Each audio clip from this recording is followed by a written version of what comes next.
Welcome to Uncontained, episode 151. I sit down and talk with Oakland-based stand-up comic Teshaga. Teshaga, he's been doing stand-up for a couple years. He's definitely a comic that is up and coming. We talk about how he got into stand-up comedy, and also he was on disability for a while, injured, couldn't work, and how stand-up comedy actually helped his body heal. And we talk about some of the stuff that he's doing to promote himself and what he has going on. And of course, he shares some advice he picked up from his time on stage.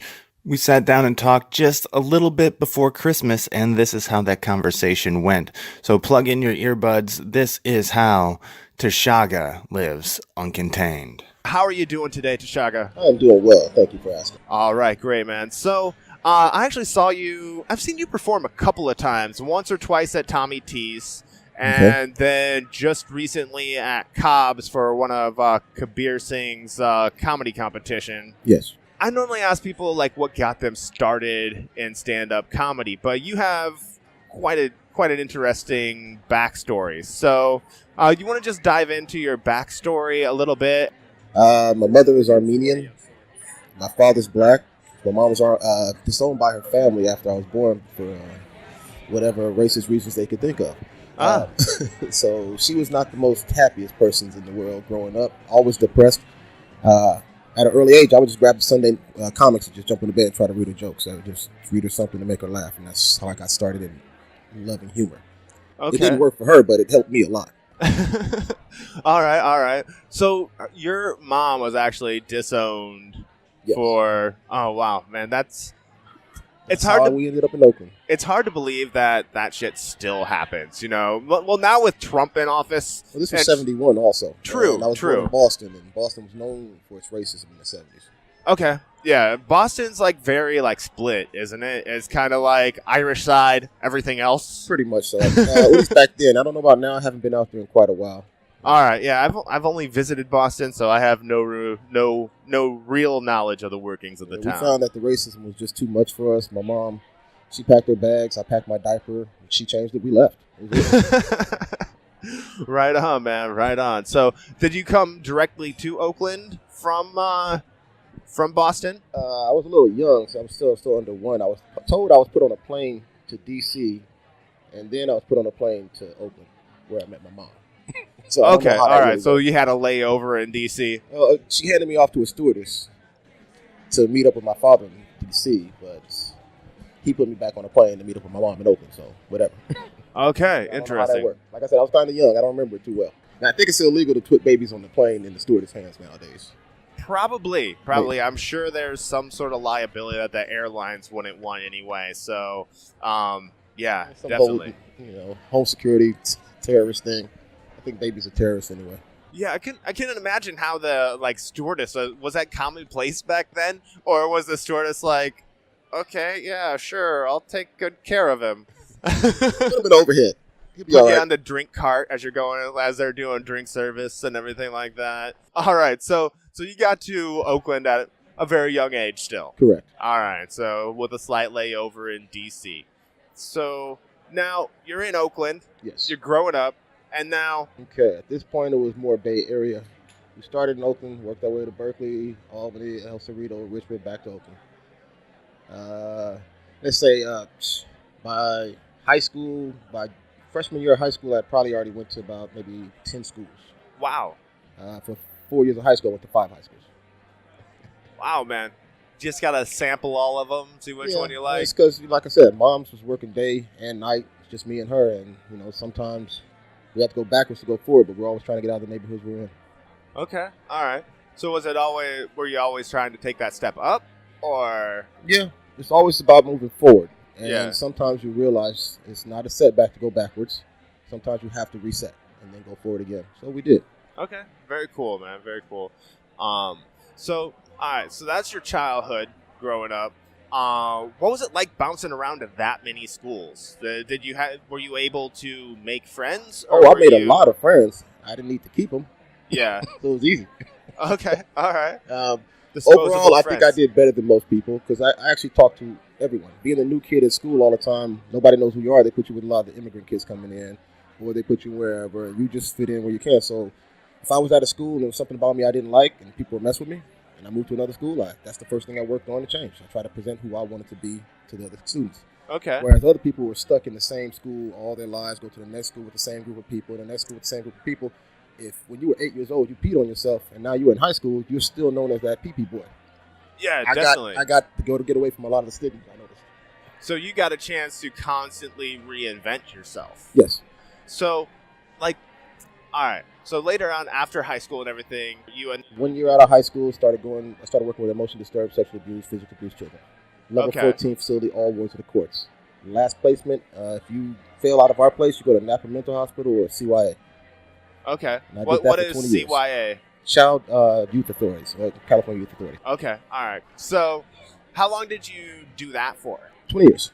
20 years. Now, at that facility itself, because of the level of treatment needed for the children, most staff, within 75% of the new staff, within 3 weeks or 3 months were gone.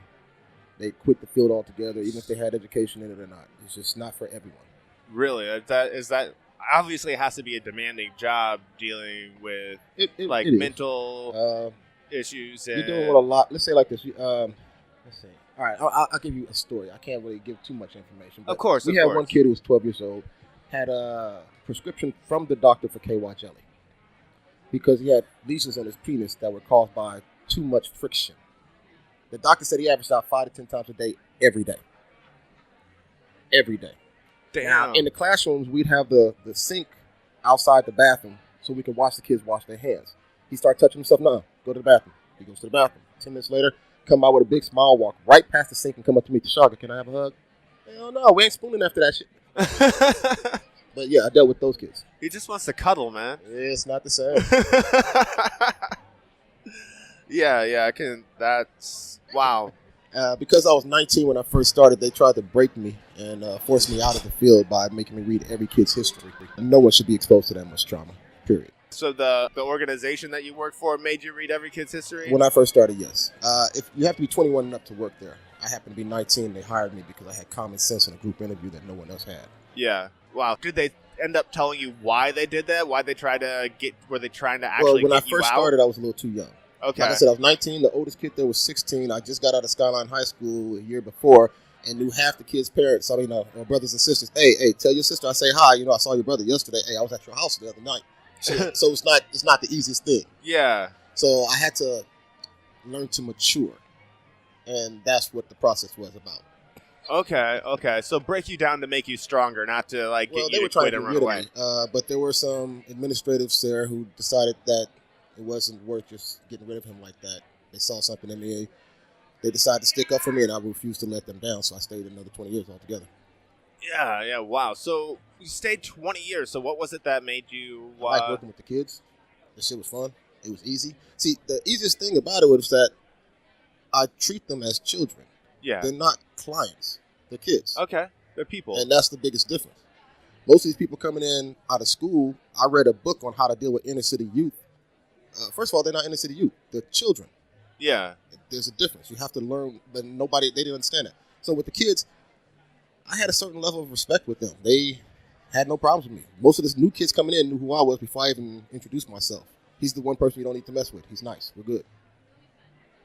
Everyone else, if they didn't feel safe with the staff, they were fighting that staff. They were punching them all day in the face, shitting in their hands and smacking them in the face with it. I never had to deal with that because I treat them with respect. They're children, people. It's amazing, like, how much a little respect can take you, you know? We had one kid in a full four-person prone restraint on the ground one time. He's just completely out of control. He's banging his hand and wrist around. I noticed that he had just bought a watch that morning. It was a brand new watch. I was like, so, hey, let me take your watch off because I know you just got this. Let me get up. After that, he realized somebody cared. Oh, I'm ready to calm down now. That was it. Nobody else is talking to him. They talk at children. They don't talk to children. Yeah. And that was one of my problems. So that's one of your problems? Yeah. That sounds like that's like one of your The strengths. system right now is designed to fail children. And honestly, at the point of working in the system, you're a part of the system. So theoretically, I was failing the children too. That was my problem. Okay. So that's how I see it. Oh, one of your problems was how they treated the kids. Yes. All right. I was taking it as you showing respect was one of your problems of what you were saying. I was like, that sounds like a strength to me, man. I just don't like All right. And when I first started with the kids too, it was a different industry. Now today, childcare is run by the pharmaceutical companies. Simple as that. There's nobody else involved in that. There's no education. I mean, if you go to school to be a teacher, they teach you how to read curriculum. Makes no sense. If you're a teacher, you're supposed to learn knowledge to pass on. They're not giving any teachers knowledge. They're hoping for the best that you got the stuff that you came out of high school with. Most of these people don't even pay attention in high school. It's a job, and it's not for the children. That's true, though, Theoretically, after the No Child Left Behind with George Bush, Yeah. I spent 20 years working with kids, but I never got a 2-year degree. I was even the assistant principal of the school. But because of the No Child Left Behind, I am not legally qualified to work with children because I don't have a 2-year degree that says that they're clients, inner city youth. Wow. So the one thing that actually probably made you good at your job is what stopped you from being able to do your job. Is that correct? That's the government right there, man. So after 20 years, what was it that made you end up having to switch out of that profession? Oh, it was a permanent disability. I got an injury. My first injury, they realized it was cheaper to pay 2 to 3 people what they're paying me, and you have a good day. All right, no, our lawyers told us to offer you a job. Now, how did you get to San Leandro today? On the bus? No car? Okay. How about computer data entry, something you've never done before, and your choice, San Jose or Marin? You can't take either one because you don't have a car? All right, we're done. And that was it after 20 years. So I get to start off fresh, brand new. All right. So they just let you go like that, huh? I was told by the court that if I got this exact same injury 1 year sooner before Schwarzenegger became governor, I would have got broken off $250,000, no questions asked, plus lifetime medical. He came in and changed a lot of those rules to protect the rich and penalize the innocent. And I got penalized. So I was off work for 3.5 years. When I finally settled up in court, they gave me less than a year's salary. No medical, no lifetime. If I took the lifetime, I'd have to be stuck in California for the rest of my life, which was not an option that I even had the idea of being stuck. Yeah. So I didn't take the medical. Plus, I had too many bills left over, so I got the lump sum, which was less than a year's salary and a whole lot of pain. Yeah. So, and is that when you transitioned from that job to doing stand-up comedy? No. For 3 years, I was off work, doing nothing, sitting at home, bored off my ass. And now, when I say I was bored, I mean to the point where I just grabbed some wood in the house, started cutting it, carving it, painting it, put it together. I made a chessboard. If you push a square here, a secret drawer pops open on that side. Push another square, a drawer pops. I don't even know how I did it. I was just bored. So being that bored, I talked myself into, because, all right, they gave me 9 medications to take on a daily basis. Damn. With the doctor for my injury. And I sat there with the doctor and said, how do I take all this together like you're asking me without killing myself or going on dialysis? She said, this bottle's for headaches, this bottle's for muscle relaxant, this bottle's for nerve. I said, bitch, I know how to read the bottle. How do I take this together like you're asking me without killing myself or going on dialysis? This bottle's for headaches, this bottle's for muscle. We did that shit for 45 minutes. She couldn't even tell me. One of the pills that she gave me was antidepressants. Now, personally speaking, I'm never going to take antidepressants. I love life. And number one side effect of antidepressants is suicidal tendencies. She told me, and I quote, you don't have to worry about anything. Antidepressants don't make you kill yourself. They only give you the energy and strength to kill yourself. So what is that? You mean take 2 of these, maybe you call me in the morning? The fuck is that? So luckily I was in pain. I wasn't stupid. So I threw all the medication away. And for 3 years I was just bored. Finally I talked myself into figuring out how to get on stage. And being a new kid everywhere, you don't stand out without getting an ass whipping. So you learn to blend in. So it was something I had to figure out how to get on stage. Signed up at that comedy college with Curtis Matthews up in San Francisco Comedy College. Okay. I signed up for their beginner class and their advanced class at the exact same time. Just went balls deep in it. Within 2 weeks, they had me on the Purple Onion, the original Purple Onion stage. And from there, it's just been doing what I can. It's not as much as I would like, but I need to do more. I'm just lazy. Right on. So I was actually going to ask, like, earlier, I'm guessing that the jumping around schools and having to adapt to new environments all the time kind of helps you get into stand-up and adapt to that. It made it hard for me to get into stand-up. That made it hard for you? Like I said, as a new kid, you don't stand out. New kids get their ass whipped. Okay. I blend in. I'm a chameleon. You put me in any city, I blend in. You put me in the South, in 2 weeks, I have an accent. In New York, 2 weeks, I have an accent. It's uncontrollable. I don't know how to do it. It just happens. Really? Okay, I was thinking that being, like, having to deal with the unstableness of jumping to school prepared you a little bit for this. But you're saying it was think like right now, as I look at my reflect upon my experiences in life, it probably did. because I have a lot more stories than most people do. Although I don't really tell stories on stage, I tell jokes. Okay. So do you ever talk about, say, your disability on stage or anything like that? As of yet, no. Right now, all right, so this is my dilemma. I see so many comedians tell stories or tell jokes. Okay. And first of all, I'm a writer. I love writing jokes. Like I said, I'm an artist. As far as with carving the chessboard, I've painted, I sculpted, I cooked. I used to sing, dance. I've done a lot of things. I just never really focused on one thing because I have so many things that I'm good at. My stories, deep down, depress me. A lot of people love them. They think they're funny. I don't think they're funny. I think they're irritating because they happen to me. Yeah. So since I'm trying to transfer happiness to the audience, I want them to be entertained. I give them jokes. Yeah. I don't give them my true stories because they depress me, and I think that's going to transfer to them. Okay. Is there any way you can find light in those stories? Oh, definitely. I definitely could get there. I'm so new at the comedy thing that my voice hasn't really quite come yet. Okay. I'm still constantly trying jokes from as many different subjects as possible. Yeah. Trying to deliver them different ways. I've never told one joke perfectly that's in my head out loud yet, perfectly, in my opinion. Yeah. But I am also my own worst critic, so it's hard to say. Yes. I don't know if you know, but I've actually, for about 3 years, I did stand-up comedy. Then I moved out here. Then I started focusing on the podcast. So I haven't been on stage for nearly 3 years now. But one of the things that hung me up about stand-up is, like, in 2007, I went blind in my right eye. All right.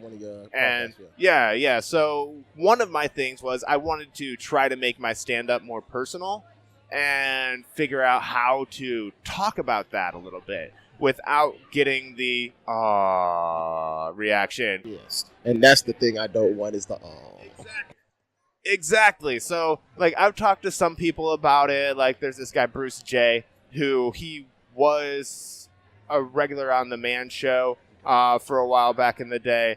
He has diabetes and actually had one of his legs amputated at the knee. So he's like, if you bring it up and they give the just tell them to shut the fuck up. But, you know, it's like, it's a little different than that. You want to try to make, I want to try to make people laugh about it without getting the sympathy thing. And I never quite figured that out. It's like, I have like a true story where I saved 2 people from drowning in Puerto Rico one time. And as I'm being congratulated by a guy 10 feet away from me, you just saved those people. Good job saving those people. Is this your stuff right here? Hey, thank you. And then he takes my shit and runs. So I just got robbed after saving 2 people. I mean, I got stories, but like I said, they depress me. But people think that shit is funny, especially when I tell the whole story. Yeah, that shit's fucked up right there. He's like, this your shit? And then grabs it and runs away? Pretty much so, yeah.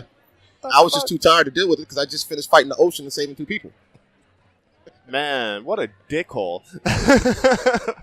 That's all I can say, man. I went to bankruptcy court when I was 21. I came out owing more money than when I walked in. How the hell does that work out? Because the judge said, I'm tired. You're the last case of the day. If anybody's here to contest it, you automatically owe them. Everybody was there except for the IRS who sent a letter saying we automatically got to get paid. So I walked out owing everybody I couldn't pay plus court fees, filing fees, lawyer fees. Yeah. Like I said, this shit depresses me. So I tell jokes. I write jokes. I tell jokes. Okay. All right. Because I haven't gotten to my true stories yet in a way that I like them. You know, when you were telling the bankruptcy thing, like, I could have seen Rodney Dangerfield delivering that. Hey, I went to court to file for bankruptcy. I came out owing more than I came in with, you know? Rodney Dangerfield. He's the one that said, let's see, my wife and I, we were doomed from the start. She's an earth sign. I'm a water sign. Together we made mud. Man, I miss that guy. That guy was great. Yeah. Him, like Don Rickles, man. Like, those old one-line. Was it Mr. Personality? But, yeah, I don't know. I just picked up you could deliver that in the Dangerfield vibe if you had that going for you. Like, I'm still trying to learn to slow down. I have a tendency to speed through my jokes sometimes, where I'll start the next joke before even giving people a chance to finish laughing at the punchline. So I'm working on a lot of things myself, slowing down. Yeah, that's tough, man. That's tough because when you're on stage and you pause, at least for me, a pause like that feels like 3 seconds. I come from a radio background. All right, I did. Oh, that dead air thing. Yeah, with any dead air is bad air, so I'm like constantly like trying to get air, talking, filling stuff in, and no silence, and that doesn't always work in comedy. And I feel the exact same thing, and that's my problem. Why I keep talking so fast, but at the same time, I grew up with like Jack Benny.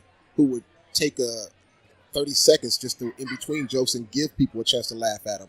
And he would just sit there, put his hand on the side of his face and just wait. I've learned to see people do it. I just haven't learned to do it myself. I know, it's tough.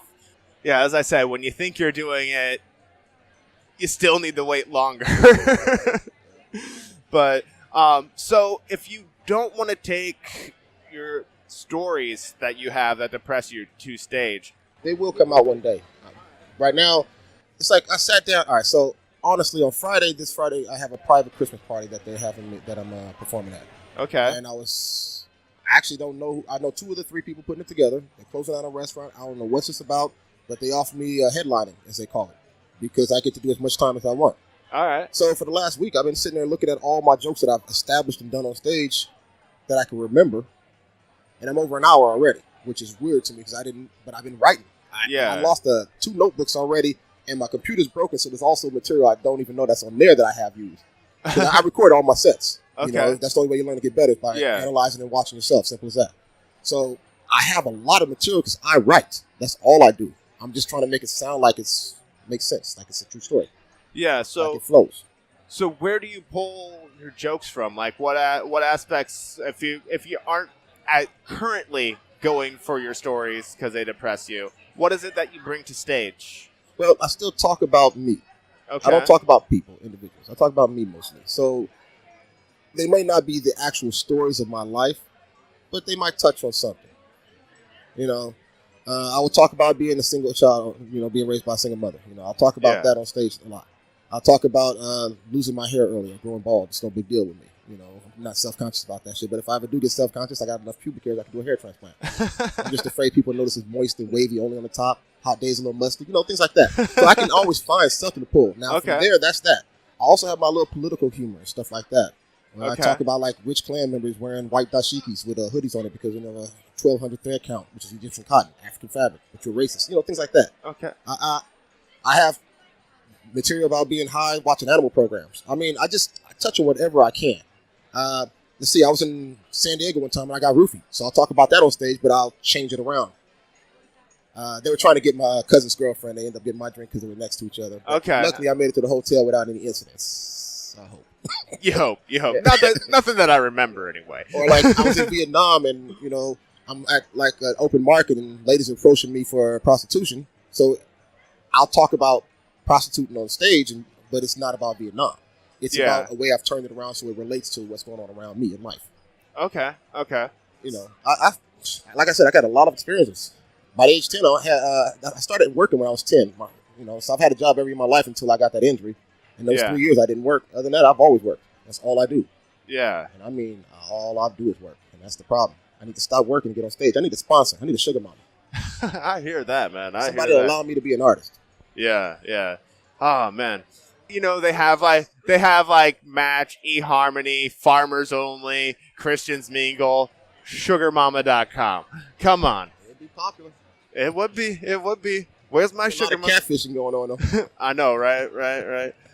You already have to worry about the Prince in Nairobi trying to be like, hey, I need to cash this check. Will you help me? What's your social security number? Yeah. Fuck that guy. Give me $200,000 so I can send you $1 million. Yeah. Okay. Yeah, I'll get right on that. All right. Now, what do you see coming up next for you in stand-up comedy? All right, next for me. All right, so I'll be honest. This just me. Okay. I don't consider myself the egotistical person or arrogant, and when I say this, I'm not trying to be egotistical, but I personally feel that I am by far the best, laziest comic you'll ever meet. If I ever leave the house, you never know what might happen. Yeah, you know that's the thing. Got to take that step out of the house, man. No, and right now I'm tired. That's my problem. I'm just so tired from working for so long and life catching me with a permanent disability for the last 12, 13 years. But hey, I enjoy comedy. The comedy is what helped heal me. I have to get out there. So I do it for my health, but I'm ready to take it to another level. I want to figure out how to turn it into a career, turn it again, get paid, maybe writing or even being on stage as much as possible. Now, I'm hearing a lot of comedians have to merchandise in order to make money. There's no other money out there that I know of, but yeah, I don't know how this works yet. Like I said, I originally got into it for my health. Yeah. So how did it help your health? How did the humor help you heal? Oh, it was the strangest thing. So I stopped taking the medication, my arm was immobilized for 3 years. I couldn't even pull it out of my pocket unless I used my other arm. And finally, after I got on stage, within 2 weeks to 2 months, after hearing the audience laugh and hearing myself laugh so much, pain cut in half. I went out and got a job a month later. Really? Yeah. They do say laughter is the best It medicine. releases a lot of endorphins into the body. It did something wonderful. It helps. And I noticed that when I'm not on stage, I miss it. I need to be on stage. Yeah. And I hate being on stage. I hated being on stage when I was younger. Now, I like this. I like this a lot. Yeah, I was the same way. I was that kid in class, had to give a report or whatever, that was shaking the paper, waving in the air, just almost I don't know, standing there with a heart on. Yeah, it's doesn't everybody do that 5 times a day, man? The doctor, he prescribed me KY jelly once. Yeah, it's terrible For the lesions. Yeah. Special kids. Yeah, man. That's just one story out of 20 years worth. Like I said, it was not the best place for people. Yeah, no. Rarely those places are, from what I hear, Well, a lot of people get into it for the wrong reason. Oh, something happened to me, so if I work with kids, no, what you're doing is transferring your shit onto that child. That's it. Nothing else. You're in it for the wrong reason. What would you say the right reason is? To help children. Okay, plain and simple. Pass on education, knowledge, and experience. Life is nothing but experiences, but not everything you have to experience to learn from. You can learn from other people's shit by watching them. Yeah. All right. So, now, how long have you been doing stand-up comedy for? Roughly about 7 years, I would say. Over the last 2.5, 3 years, I've actually been trying to pursue it a little bit more so than just going out the house once a month. Okay, all right. Like I said, I originally started doing it for my health, and like I said, I was also stepped back a little bit because it's a lot of work. Oh, wait, I need to get back on stage, so now I'm back out there again. Coming in the house after an 8-hour day, spend 4.5 hours waiting to do a 3-minute set at an open mic, and then spend another hour and a half to get back home. It's not the most fun sometimes. Yeah, yeah, definitely. But it needs to be done. I crave it, and that's a strange ass feeling. And you mentioned that you have to get out of the house to do it. Technically, now you don't even have to get out of the house to become internet famous. At least you could just do sets in your living room or whatever, and record them, put them on YouTube, and get out that way. But it's still not the same as being in front of a live crowd. I'll give you that. It's definitely not the same. And for the YouTube videos, personally speaking, I like when they do more than just film it on their phone. Put some script to it. Add a little bit of humor. Maybe a costume or two. Just let us know you're trying. Yeah, do a little editing at least. Just a little something. I'm not asking much in life. Yeah, definitely, man.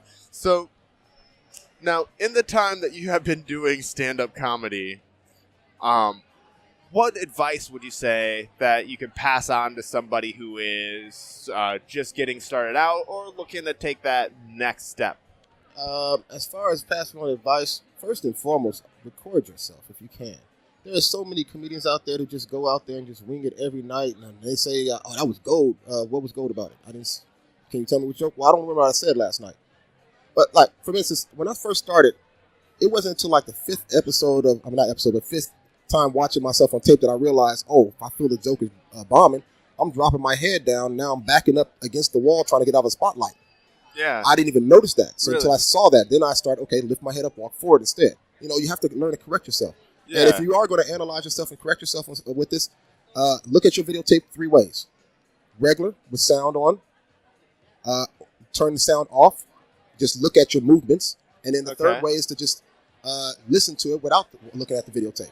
Okay. But go through the whole spectrum of what you sound like, what you look like, and what you're delivering. That's the first thing I would tell people. Second of all, my hardest thing for me is to feel confident about my own jokes. I know my jokes are funny, but when I'm delivering them, I don't feel confident in my delivery, and that's something I need to work on. If you wrote down your joke, you got to own your joke. Yeah. And it's not the easiest thing for me, but I say that's one of the things you should pass on. Own it. It's your material. This is what you wrote down. Own that as your joke. Let the audience feel that this is what you're doing. Don't negate your own joke by saying never mind or that wasn't funny. Just own it. It's you. Yeah. That is great advice. Both segments of that advice. The record yourself and kind of watch it, listen to it, or just listen to it, get the three senses involved separately. Sometimes I'll actually go back and like listen to my podcast and be like, if I was tuning into this, would I listen to it? Would I keep this on? And stuff like that. Then I also listen to it as a critique as a podcaster who's like, oh man, I talked over him here. I didn't let him finish what he was saying. Oh, that was a stupid ass comment. Why did you say that? Type stuff. So, you gotta like take it, critique yourself, and let other people that you trust like critique it as well. That's the hardest thing, is to get honest feedback from people. Uh-huh. I mean, I don't need you to just tell me it was good or it wasn't good. Why was it good? Why wasn't it good? I mean, don't get me wrong. I don't take everybody's piece of advice. I do listen to all of it. I process it. Amen to that. I pull what out of it that I can that works for me. But I need to at least hear something honestly first. And most people are just afraid of honesty. Yeah. Like, it's good does you no good. It's bad does you little good. You're like, it's like, why? Okay, I've heard that already. What else? I think the best piece of feedback I've ever gotten from comics has been from Stroy Moy and Phil Woods. Okay. I asked them to watch one of my sets separately. They both gave me the exact same critique, and it was actually so on point that it just stopped me right then. I was like, thank you, both of y'all. And they gave it to me separately at different times, but they both saw the exact same thing. That's with the hashtag Hella Funny Crew, if you for your people listening. But I've gotten my most honest feedback so far from comedians from those two.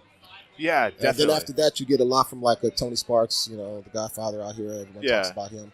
But other than that, it's hard to get true feedback, and that's my problem. It is. And just advice for people who are trying to give feedback. Listen to it. Then when you say something, like if you're like, I don't like this, that, or another, then try to say why you didn't like that, or like what you think they could do to improve it. Otherwise it's just you're sitting there like with okay, now why? And I don't want to critique just for critique. I mean, just think about it, make it educated, something that can actually help. And like I said, I may not even use it. I just want to hear it. Yeah, exactly. I agree with you completely on that, man. Now, what is it that you are doing to promote yourself? Currently, I haven't done much. I have Instagram. I promote whatever shows coming up that I feel good about on that. I don't promote open mics because I don't need to add some crazy something into some of my people's psyche that they don't want to hear from somebody coming up off the bus line just now. Oh, God, yeah. So I don't invite people to open mics. I go to open mics just to shoot out jokes, practice jokes, whatever. Yeah, definitely. So unless I get a gig, unless I'm getting featured, unless somebody's calling me up, then I invite people to those. I don't really do too much in the way of bringing shows, but I do have people who come out because they want to see me perform. But I'm not going out trying to enlist people to come out and support that. I'm just hoping you'll notice my comedy. Yeah, definitely. What is the craziest thing that you've seen at an open mic? I'll share a story too when I get this. But let's see, at an open mic, at two separate open mics in the city, there's been fights. One of them was between a comedian and a host. The comedian wasn't even invited to the show, but he felt he should have been on, so he came out to prove a point. That's a good way to do it. And another one time was just two other comedians were just one accused the other person of stealing jokes. So now the thing that was interesting to me about it is that both times there's fighting happen, you see almost every single person in the audience leave because they don't know what to expect. And at that point, the host calls me up on stage. Perfect timing. Why'd you call me up now? Yeah, no shit. Everything's already calm. We calmed everything down now. It's like, okay, I'll share two stories with you. One is a good weird. The other one is like, what the fuck weird. All right. The first one is the good weird. It was, I mentioned him earlier in the show. It was Bruce J. And as I said, he has one leg amputated. And he was crawling across stage, singing like a virgin, like Madonna. And, he just stuck with it long enough until the crowd like bought into it. And then like it's amazing to see him work actually sometimes. He'll just start with something completely off the wall and keep repeating it until the crowd bites and finds it funny and just dedicate to that joke. The second thing that I saw, it was actually out here at I was doing an open mic night at Dirty Tricks and Inner Richmond. I don't think that's around anymore, but I was doing a open mic night at Dirty Tricks, and this guy come out like he was dressed in a mask, like almost like a Mexican wrestler mask type thing, and he came out and he actually peed on the stage. Like he laid out a tarp and stuff, but still he like pissed right there in front of the crowd, and yeah, that was probably the strangest thing I've ever seen. That did remind me of one other story when I was over out at Milk Bar in the city. Okay. Comedian gets on stage, berates the audience. He's drunk off his ass, apparently. He's just belligerent, making no jokes, just yelling at the audience. 4 minutes into it, he walks off the stage, sits down on one of the chairs, throws up on himself, and passes out. And this is the representation of comedy. That was my problem. This is not cool for me. What is this? It's like you'll see on stage, I wear a shirt and tie almost every time. Yeah. Because I noticed that most of these comics look homeless. You're presenting yourself in front of people. What are you doing? Yeah. Wash your ass just once. I'm not asking much. Like I said, you don't even need a tie. Are you saying like wash your ass on stage? No, well, you can do that if they're peeing on stages. Why not? Try something. I'm just saying that you don't have to look homeless. You come up there with a backpack. You're wearing 2 jackets that are next to you. You got 3 pairs of pants on. Yeah, I've seen a lot of this. You just escaped from one of these psych units or something. And a shopping cart just off the side of the stage. I brought my bag on stage one time, and that's because I just didn't trust nobody in the audience that night. Yeah. Other than that, I won't bring my shit on stage. I take my jacket off, my hat off. I'm presenting myself. This is what I'm presenting. I don't pull notes out of my pocket. I refuse to look at a note on stage. If I die on stage, I die on stage. The one thing that I've done is like I basically wrote out like kind of like a set list or whatever and then dropped it on the floor. I've seen that before. But I get too distracted by it. I started looking for it. I noticed that when I first started. Yeah, or just set it on the stool or whatever. But holding notes in your hand, that's like, if for any aspiring stand-up comic, don't do that. And the way I look at it is, if they really your jokes that you wrote your jokes, you should know them. Yeah. You really should know your material. I'll say this, though. There was one time I found it acceptable. It was George Carlin. All right, he came out on stage after doing about 45 minutes. He's all right, like, do you guys care if I debut some new material here? All right, it's like so new, I have it written out right here in front of me. And he explained it. Yeah, and he's like, by now, you're probably sick and tired of hearing about things I hate. Yeah. He's like, want to hear about some things I love? You do have to write that down, because it's the complete opposite. Yeah, and then he's like, plane crashes. The more women and children on board, the better. Like natural disasters. And then it starts listing all this shit. But yeah, that was like the one time that, a professional comic where that's kind of acceptable, And plus, he had nothing to lose. He's George Carlin, damn it. Yeah, he already established himself a long time. I do suggest that a lot of these new comedians also, if they get the opportunity, study your craft. There's a lot of comedy in this world. It's been going on for generations and decades and decades. And all honesty, there's a lot of humor out there. I'm not saying recycle their jokes, but just be exposed to them. Learn how to write one. Exactly. When I was a kid, it wasn't near as saturated with stand-up comedy. I had to either wait for A&E Evening at the Improv to come on or go to BET and watch Comic View. Those were like the 2 places where you could find stand-up. Now you got Netflix, where there's stand-up specials everywhere. You got YouTube. All you need to know is a name. Yeah. So if you noticed on my Instagram, I do put out a quote from a comedian every morning. Yes. Every day. Yes. I've been doing it for like about 2 years now, I guess. I tried to stop. I started getting that itch, and I have to go find some comedy, and I put it out that day, maybe 5 o'clock in the evening, but I'm going to get it out that day. Yeah. It's just like I just don't know how to stop doing it. I just love comedy. I go to bed thinking about comedy. I wake up in the morning thinking about comedy. And so I actually research the craft. I look at comedy every night, and I put out something from somebody. And it's awesome. Hard. When you have all those stories, it's hard to find that one joke you can actually write to translate over. Yeah, definitely. So what audience do you find yourself relating to the most or working, like, do you have a specific audience that you feel gets you best, or are you pretty versatile? I like to think I'm versatile. I have retirement center humor because I worked at retirement centers. So if I have an older crowd, I have younger people material if I have a younger crowd. If it looks like there's a bunch of families out there, I might talk about family sometimes. I mean, like I said, I write on as many subjects as possible because I have a lot of experiences. And I'm still trying to find what voice I want to use on stage. Okay. All right. Cool, man. Cool. So have you narrowed down your voice at all? Do you feel you're getting closer to the voice? Oh, it's getting closer. It's definitely getting closer. It's hard to say what it is still. It's still just me. Real soon, I'm going to go away from talking about me, and I'm going to start talking about a lot of other things. Okay. Like, right now, currently, my job is working as a blackjack dealer at a casino. Yeah. Which is not my choice of what I want to do in life. You know, if things were going well for me right now, I wouldn't be on the podcast. I'd be on the beach somewhere. Real easy to understand. Yeah. But as a blackjack dealer... Sorry, I'm not on the beach interviewing you, man. We are here in Oakland at Drake's dealership, though, nice which is place. a pretty cool place. So quit bitching, man, please. No, I'm just fucking with you. You want to make a harsh transition right here? Please. Let's jump to what's your highlight. Highlight for me right now actually is this Friday's show. I get the, like I said, they gave me a headline position.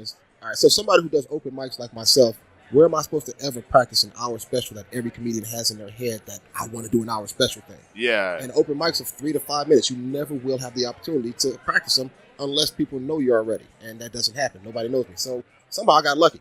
I got an opportunity to stretch my legs out and do as much material as I can. And I'm going to see what I can do. And then from there, I'm going to try to realize how much further I can go.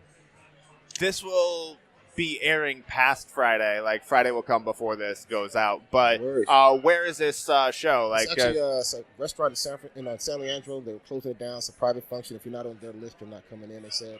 Okay. So I haven't advertised it to anybody whatsoever. Okay, fair enough. I'm bringing a couple of local comedians with me just to make it a real show for these people. Because they're just having a company thing, karaoke and stuff like that. They want to, hey, you do comedy. Can you do a joke? Yeah, I'll do some comedy for you. Tell me a joke, funny man. Make me laugh. Ha, ha, ha. Oh, you're a comic? I love that. You're a stand-up comic. Can I hear a joke? Yeah, you get that from lawyers, doctors, and comedians. You don't get that with any other career. Yes, exactly. Now, when you're on stage, after you get off, if somebody from the crowd comes up to you and offers you a tag for your joke, how do you react? I usually accept everything I can hear. If it works and it's a good tag, I might actually use it. But overall, I accept all feedback. Okay. I don't use all feedback. I accept it. I listen to it. I process what works best for me, and I move on. Nothing else I can do with it. But I'm willing to listen to it at least. All right. Perfect, man. Perfect. So now, when somebody does come see you perform, all right, what is it that you want them to feel or take away, or is there anything that you want them to remember about your performance? I just want them to be happy. I just want to leave them with laughter. I want people to be happy. You know, it's not much else involved in life right now for me. It's either depression or happiness, and I prefer the happiness. Of course, man. If I want to be depressed, I'll turn on the news. I can watch that anytime, be depressed all day long. But I choose to bombard myself with comedy, with humor, because it helps. It keeps you happy. It keeps you young. Definitely, dude. Definitely. And I want the audience to recognize the joke writing skills if they can. I know that some people don't get my jokes, but I write jokes that I personally think are funny. Okay. Now, if you don't understand, if you didn't get it, that's fine. I got other jokes if you didn't like that one. If you didn't understand the joke, you probably should have stayed in school. At that point, it's not on me. I find that education helps these jokes with some people, but I don't want to attack the audience yet either, still, too. So it gets hard. I like that.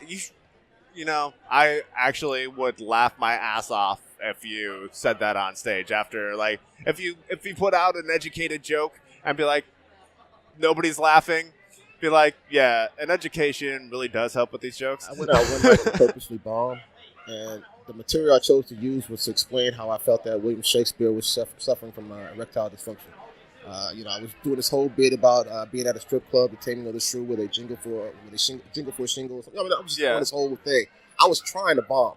I'm explaining the mead room. They didn't have a champagne room. They were drinking that honey beer. The mead room. Yeah, so this whole bit just went on to that thing, but I'm explaining everything to the artist because I'm trying to bomb. I got off and 3 people were like, "Hey, that wasn't bad. I mean, it was terrible, but it wasn't bad. If you tighten it up a little bit, you could get a lot of pussy." And I'm like, "Wait, I'm just telling joke. How did you get to pussy from here?"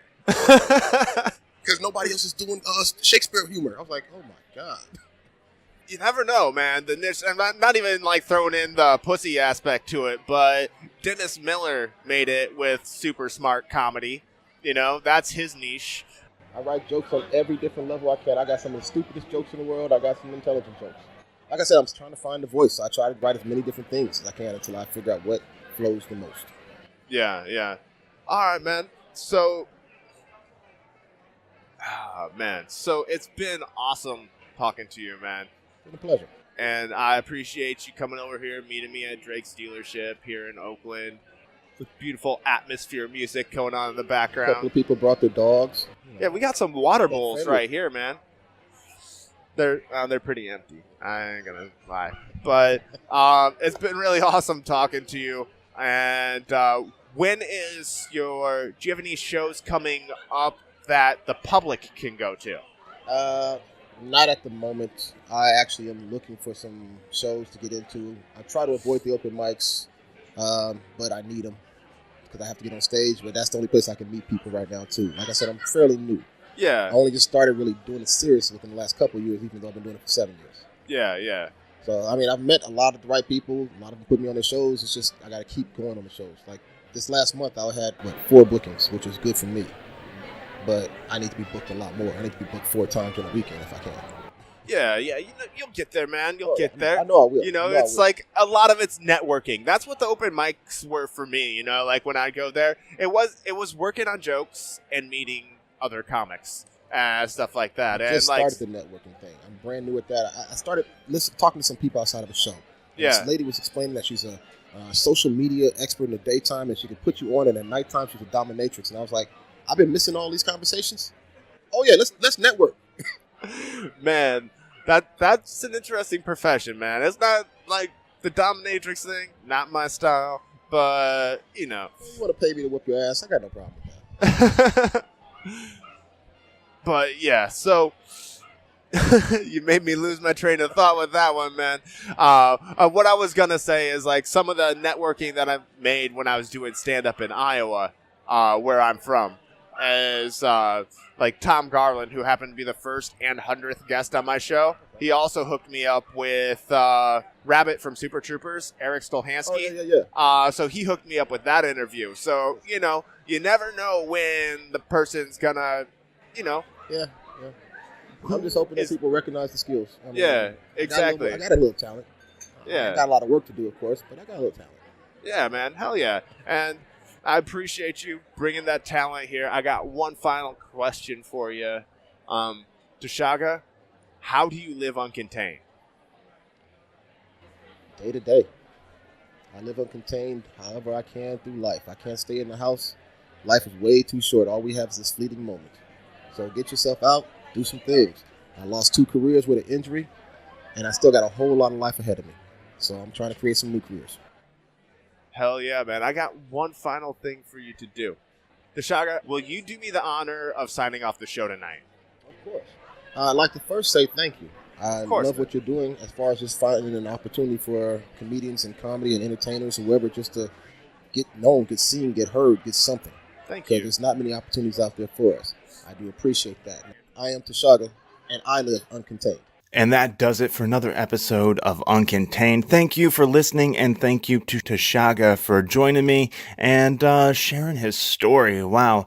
And it is true. Laughter is the best medicine, and that's just a testament to it. And everybody's been there, maybe not to the extent that Teshaga had, but, you know, you get that laugh in and you definitely feel better inside. If you enjoyed this show, please share it with a friend. Share it with somebody who you think could use this show. And I will appreciate that forever. And while you're surfing the interwebs or the World Wide Web, whatever you want to call it, make sure you check me out on social media and online. Facebook, Instagram, Twitter, it's all at Uncontained Pod. And online, it is uncontainedpod.com. Very simple. Hit me up. Leave me a message. I'll get back to you.